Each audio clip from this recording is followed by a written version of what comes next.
tenemos a Federico Lara, el ingeniero. Federico, buen día, ¿cómo estás? ¿Qué tal? Buen día. ¿Todo bien? Bien, y a toda la audiencia. Contame entonces, Federico, ¿cuáles son las proyecciones para la cosecha que justamente se está implementando y lo que se viene, ¿no? Porque ahora tengo entendido que tenemos trigo, y en septiembre, entre otros, cultivos maíz, ¿no? Sí. Así que, ¿cómo está la cosa? ¿Qué panorama? ¿Cómo lo ves vos? Bueno, el panorama, como decía en el otro programa, habíamos empezado, es como que pareciera que hay varias buenas noticias. Entre ellos habíamos dicho algo del famoso fenómeno de niño-niña, el ENSO, y como que se está por posicionar primavera bastante húmeda, en teoría, para esta zona. Bien. Eso ya ayuda a tomar proyecciones. Estamos también en plena campaña de siembra de trigo y ya iremos más de la mitad de lo que se habla de superficie. Lo que pasa que por buenas noticias también con respecto a lo que es cuando se toma todo este tema de los commodities, de la planificación, los precios, un poco con todas las novedades que hay, se despegó todo este rum que había de los precios de los cereales con los precios de los insumos, los commodities, entre ellos la urea. Entonces como que ahora se ha despegado un poco esto del petróleo, esta situación, están queriendo retraerse y volver a la situación del mercado de grano en sí, como mercado que se está despegando de todo de lo que pueda valer, ahí está, lo que puede valer la urea, que ahí dice el precio se desploma. Bueno, es una forma, le hacen un poco rimbombante el título, pero básicamente está bajando. El término es un poco como para ayudar a que todos los gringos salgan a comprar, salgamos a comprar ya lo que es urea. Es un poco que aprovechan la situación para, es un término un poco sobredimensionado. Desploma. Es como para, no sé, como para algún efecto tiene que para tener. incentivar. Todo psicología Es psicología. Pero bueno, dentro de lo que es justamente como noticia, está pasando eso, se está bajando el precio. Se nota, ¿no? Que venía claro. Y ha dejado de subir y ahora se está bajando. Entonces, claro que se nota porque como charlamos, el tema de fertilización, urea, está todo atado, digamos, cuando uno toma también la forma de planificar, es decir, bueno, yo hago los números, tanto de siembra, tanto de semilla, tanto de herramienta, tanto de urea, y eso es muy importante también para el cultivo de maíz. Está bien. Le expliquemos una cosa a la gente que, como yo también, me incluyo, no conoce mucho de términos campestres, si se quiere. Urea es un fertilizante. Urea es un fertilizante. Tipo de fertilizante es bien. Porque hay varios tipos. Claro, depende de los fertilizantes según la fuente que te genera vos para el cultivo. Es decir, es un fertilizante netamente nitrogenado. ¿Qué significa esto? Que ayuda sobre todo a plantas como cereales, maíz, trigo, lo que decimos gramínea, necesitan un poco más de nitrógeno que a lo mejor, por decirte, la soja, que es una leguminosa, y tiene unos amigos que tienen en la raíz que le ayuda a alguna manera a sacar del nitrógeno del aire, ayuda a que la planta lo obtenga. Esas son todas las leguminosas, por ejemplo, la soja, la alfalfa. Entonces no hay que fertilizar tanto con nitrógeno, mientras que aquellas plantas que no tienen esta simbiosis sí necesitan un poquito más y justamente es como algunos dicen arrancadora, algo, y ahí está fertilizante, nos suma acá. Granulado. Por ejemplo, claro, ahí dice 4600, que significa que tiene un 46% de nitrógeno. Pero como elemento, o sea, con la fórmula de la sal, que significa que, bueno, cuando uno usa eso, está usando casi un 50%, lo único que pone es nitrógeno a esa planta. Tengo una pregunta. Ahí, por ejemplo, en la imagen estamos viendo una bolsa. Bueno, supongo que casi todas las bolsas deben tener este quilaje, ¿no? De 50 kilos. Sí. Si no viene granel. Si no viene granel, claro. Pero suponte una bolsa de 50 kilogramos de urea. No me va a preguntar el precio porque no lo hice. no lo tengo. Bien. Hay que ver. Ahora, lo que sí debe ser bastante oneroso poner en marcha todo un mecanismo para el sembradío de, no sé, de maíz, por ejemplo, no sé, de un lote de, no sé, 30 hectáreas, 20 hectáreas, no sé cuánto. Y tenés todo lo que es logística, el traslado del fertilizante. Imagínate que a veces se le aplica, se lo fertiliza a ese cultivo con a veces más de 150 kilos de esto. ¿No es cierto? Ya arrancas por hectárea, digamos, ¿no es cierto? Ya arrancas con un costo. Sí. Y a veces la forma como se lo aplica, ahí como se ve en la imagen, como a veces es una sal y puede lastimar la semilla, no es bueno ponerle mucha cantidad cerca de la semilla. Ajá. Y ahí ves que lo está esparciendo como el vóleo, es bueno que después venga una lluviacita. Claro. Por eso estamos hablando que ahora estas noticias de un precio menor ayuda al productor justamente para lo que vos me preguntás, para cuando se venga toda esa movida, todo ese laburo que implica la siembra, con fertilización, con todo lo que lleva, primero hay que tener el lote sin malezas, digamos. Claro. Todo este trabajo lleva un buen momento de planificación. Eso es lo que nos hace falta. Y justamente, tanto como que ahora están en plena siembra de trigo, como cuando venga la de maíz u otro cultivo, también la de soja, que es más en noviembre, pero a partir de septiembre, ya uno puede ir ya teniendo un panorama de decir, bueno, hago los famosos análisis de suelos para ir viendo. Ahí está, Y ahí lo que quería decir, es una buena noticia lo de la urea, pero no es todo. Porque cuando hablamos de fertilizar, no es lo mismo que hacer nutrición o nutrir un cultivo. Una cosa es fertilizar y generalmente eso va al suelo y el cultivo necesita eso en ese mismo año, pero también tenemos que empezar a pensar que hay que nutrir no solamente a la planta, sino que al suelo. Después vamos a charlar de eso en algún otro momento para relacionarlo, pero justamente ahí cuando dice nutrir bien para prevenir significa, y ahí lo voy a explicar, no curar a los golpes, dice. Claro. Esto es ya a los golpes. ¿En qué sentido? Cuando nosotros hablamos de una teoría que se hizo en los años 70 que se llama trofobiosis. Ajá. ¿Qué es esta palabra tan difícil? Trofobiosis, justamente nutrir bien a los cultivos para que estén más fuertes y se defiendan mejor. Ajá. O sea, ¿y cómo podés hacer que se defiendan mejor? Es tener un buen suelo, un suelo vivo. Bien. Un suelo sano y que esté justamente, que le pueda dar a las plantas un equilibrio mineral de todos esos minerales que vemos ahí. Sí. Puede ser también que tenga menos nitrógeno tan soluble como el nitrito, que ahí dice, pero bueno, para no hacerlo difícil, es una forma demasiado soluble, demasiado fácil para la planta, a veces se lava, pero cuando la planta la chupa, se pone muy dulzona y atrae, parece pavada, pero atrae insectos o plagas o hongos. La otra, porque decimos que son 4 aspectos principales. Sí. La otra que trajimos, si me la pasa ahí. Rivadera Diego. Sí. Diego Alejandro. A ver, ahí lo tenemos. El negro. Pasa fotosíntesis, o sea, una planta con bastante energía, aparte de luz, para poder, ahí está, saca y con buena luz, con buena actividad sana, genera sus propias defensas, porque las plantas tienen sus defensas, aunque no parezca. Bien. Y el suelo vivo, ahí está, la materia orgánica y todo lo que sea microorganismo, microbiología de ese suelo ayuda a que esa planta esté sana, fuerte y se defienda mejor. ¿Y por qué no pegarle? Porque cuando hablamos de que una planta está enferma y usamos fungicida, es como que le pega, se estresa la planta cuando uno la aplica, le pone un producto químico. Entonces, a veces, no digo que no hay que curar o no, pero eso es que estamos trabajando sobre la consecuencia. Si nosotros, aparte de fertilizar, ayudamos con distintas prácticas a ese suelo vivo, aparte del fertilizante, vamos a obtener justamente que las plantas se defiendan y vamos a gastar menos en proteger esas plantas de plagas. Y te doy ejemplos, en el tema de manejo hay mucho, esto de la rotación, por eso es importante y es buena noticia que al poder contar con un fertilizante no tan caro, la gente puede hacer una buena siembra de un cultivo como el trigo u otros que nos ayudan mucho también en la rotación para el próximo cultivo que vendrá. Claro. Llamémosle soja y así. Es muy importante rotar los cultivos, rotar los productos que siempre usamos en cuanto a matar maleza. Tengo Sí. una consulta, porque he escuchado este término en más de una oportunidad. Tengo algunos parientes que están en la actividad hace muchos años, que tienen un campito y lo laburan. No lo laburo yo, por supuesto. No me verás a mí, se le quedé. No, De maquinaria. Pero pregunto, he escuchado mucho la palabra rotar.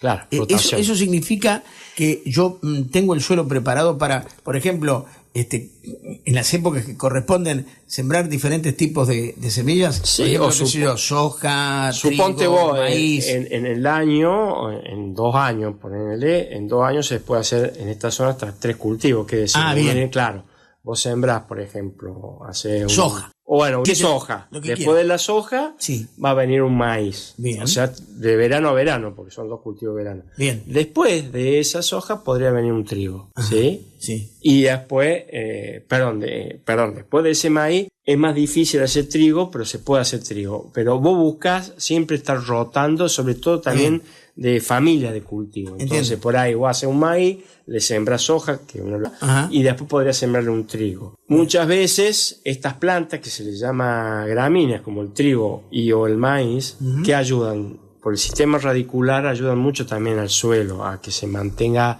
con una fertilidad, porque siempre hablamos de fertilizar, pensamos que es urea y es una fertilización química, pero a veces hacer rotación o cultivos para ese suelo, abono que se le decía antes. El ahora le abono. sí, ahora le dicen cultivo de servicio, es sembrar un cultivo pero para el suelo, Sí. no para cosechar. Genera, digamos, este tema de una fertilidad, mantener una fertilidad física, o sea, una estructura al suelo. Porque el suelo es como un ser humano, si lo podemos comparar, respira, tiene su esqueleto, que es la estructura del suelo. Y eso es muy básico también para que justamente el agua entre, no se vaya para los costados, para que las raíces crezcan bien, tiene que tener un suelo estructura. Y ahí entramos en esta teoría de la trofobiosis. Todo lo que ayude... Rotación de cultivo que Sí. estamos viendo en la imagen. Y ahí ves varios cultivos. O sea, cuando hablemos del mismo lote... ¿Cómo se nota desde arriba, no? Sí. Exactamente. ¿Cómo? En un mismo lote vos rotás, digamos, durante el tiempo. Sí. Más allá de que en un mismo campo tenés distintos lotes y vos eso es lo que tenés que ir año a año cambiando. Entonces, ¿qué se hace? A veces se dice el 33%. Un año haces maíz en un lote, el otro hace maíz, la soja y el trigo. Entonces, Ajá. en la vuelta todo termina cerrando que en ese que hiciste trigo va a ir seguramente a soja. Entonces, vos haces todos los años un 33 de cada cultivo de estos Bien. 3 que hablamos. Por supuesto que si habláramos de campo, ayudarlos también a veces, no tanto todos los años a sembrar, a veces hacer alfalfa. O sea, eso se llama también ya rotaciones en campo que también tienen algo de ganadería, es ideal. Por eso años atrás los campos tenían como una mayor fertilidad porque se los rotaba más, a la fuerza. Bien. Al tener que hacer pastura. Sí. Y este 33 Sí. del que me hablas, básicamente está vinculado con la cantidad de hectáreas que tenga el productor disponible O no, es por el tiempo. Es por en los años. es una cuestión de Claro, tiempo. es decir, en otra zona, más al norte de Córdoba, por ejemplo, Sí. es más riesgoso el trigo como cultivo Bien. no de servicio, no para el suelo, sino como cultivo de cosecha. Sí. Entonces, generalmente se hace 50-50. ¿Qué significa? Ajá. 50 de mayo un año, al otro año el suelo se lo descansa en teoría en invierno y Bien. al otro año se hace otro cultivo. Y en ese caso, puntualmente, cuando vos decís descansa de un año para el otro, el suelo, el lote, la tierra, como vos quieras decir. Sí. Digo, eso de que descansa, ese año hay que llevarle al suelo algún procedimiento en particular, con algunos productos en particular, para que descanse, para que se vuelva a readaptar, o es natural, lo hace solo. Se genera solo, digamos. No, justamente es como un descanso, lo que antes le decíamos, bueno, porque barbecho significa varias cosas, Sí. el famoso barbecho es porque cada vez que nosotros levantamos de un cultivo al camión o a no sé, a donde vaya, el Sí. cereal, ahí va un montón de minerales del suelo. Y ahí justamente podemos sumar a la próxima placa que yo había traído, negro, Sí. donde, Ahí está. otra más, Otra más. una que dice las 3 C del suelo. A ver, la otra. 13 Bueno, del suelo. Entonces, ahí si vos te das cuenta, Sí. si todos los años hacemos un cultivo de cosecha, toda la cantidad de minerales que traemos, estamos haciendo casi una minería. Entonces, por eso a veces todo esto de los fertilizantes químicos dan una opción a tratar de equilibrar un poco esa descompensación que hay de minerales que se lleva. Pero no siempre podemos devolver. Hay un montón de otros, que eso lo vamos a hablar en otro programa, para no ser tan largo. Es decir, entonces tu pregunta es, bueno, en ese periodo que en teoría no se sembraría, claro, hay como un ciclo que se da. Es decir, todo el rastrojo que queda del suelo, por ejemplo, suponete que cosechas maíz, hay un montón de rastrojos que quedan que le van a devolver a ese suelo. Pero, ¿qué hay que hacer? Hay que darle un tiempo para que todos esos microorganismos puedan, procesar todo ese rastrojo y convertirlo a que vaya la materia orgánica del suelo. Bueno. Y eso es muy importante, es decir, no sacar tanto y tratar de siempre ir devolviendo ese suelo. Había una que yo había puesto, no sé si te la mandé. No, creo que no. La dejamos puesta porque a veces hablar de... Quiero lo principal que quiero decir, hay tres cosas. Bien. Digamos, cuando hablamos de fertilizar, no es lo mismo que nutrir. Y no es solamente fertilizar, es fertilizar dentro de varias prácticas y no es de un año al otro. Y ahí está el problema que a veces tenemos. Por eso digo, a veces hay buenas noticias, sí, está bajando el fertilizante, hay buenas posibilidades de precio, se ha despegado, porque en Chicago nosotros dependemos mucho del precio de cereal de afuera. Dentro de todo han estado bajando esos precios. Acá no hemos separado y no ha producido tantas bajas en el mercado.